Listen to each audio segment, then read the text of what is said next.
2022 Bentley Flying Spur is a true masterpiece of automotive engineering.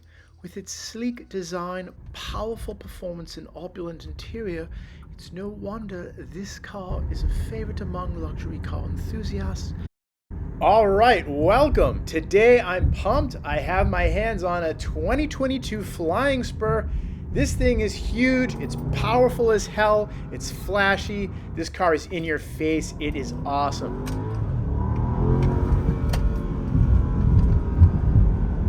So that engine is incredibly smooth, which Bentley is known for.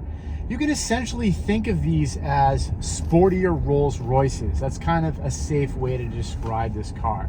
And of course, it's very imposing with its massive hood. It's a difficult car to know where your corners are, and you're consciously aware of the curb and trying not to hit it.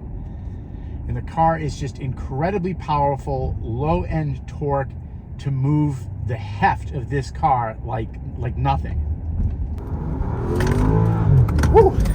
That was exhilarating. There's always a giddy kind of thrill to be in a car that's north of 5,000 pounds that moves like that. So this car sometimes comes with the W12 engine. This one is the V8. It is a 4-liter V8. And it is pumping out a beautiful 542 horsepower and 568 foot-pounds of torque, only in between 2,000 and 4,000 RPM, which is great. This thing's low-end torque is spectacular. The car clicks off 60 in just 4.1 seconds with, of course, terrible gas mileage.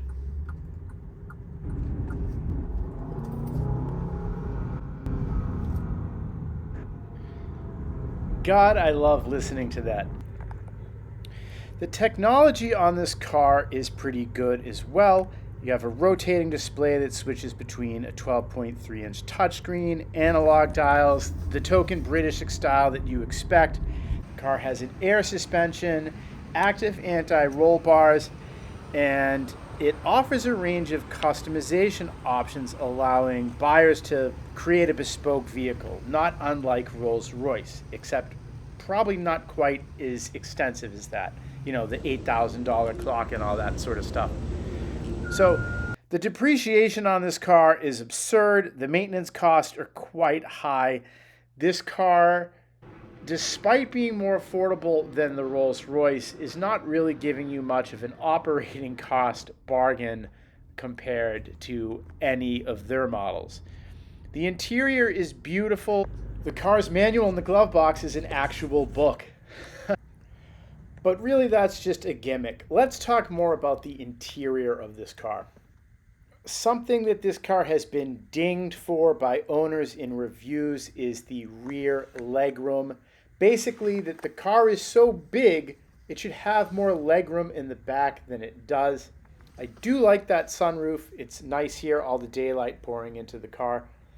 But yeah, a luxury car for over $200,000. I want good legroom in the back.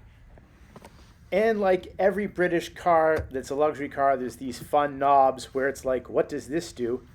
I love all the quirky interior components. You can hear how quiet it is in here as cars go by.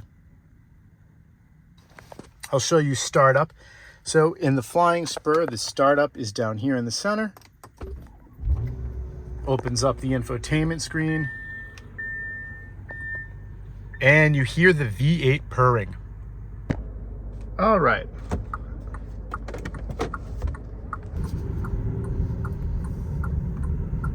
So the cost of ownership, as I mentioned, is pricey. When you read on Edmunds, maintenance and repairs for the Flying Spur can be quite expensive.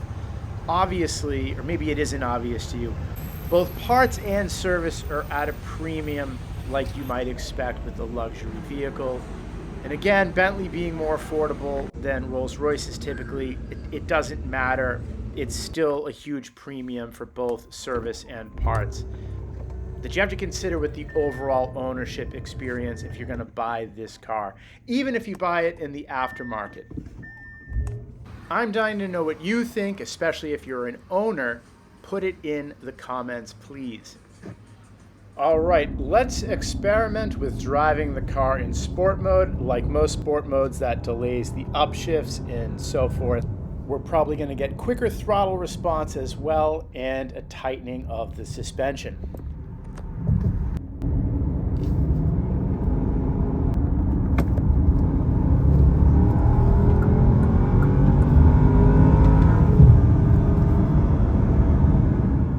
And Miami Beach traffic. The thing is, though, this is the car to get caught in traffic in. Listen to how much louder it gets when I roll the window down.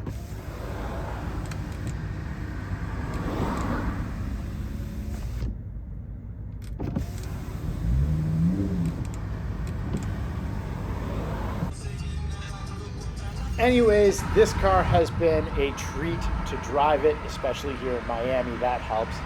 Out of 10, I would give this car a total score of 8.4. Something in my way that I hold myself to be slow and deliberate. But where's this set?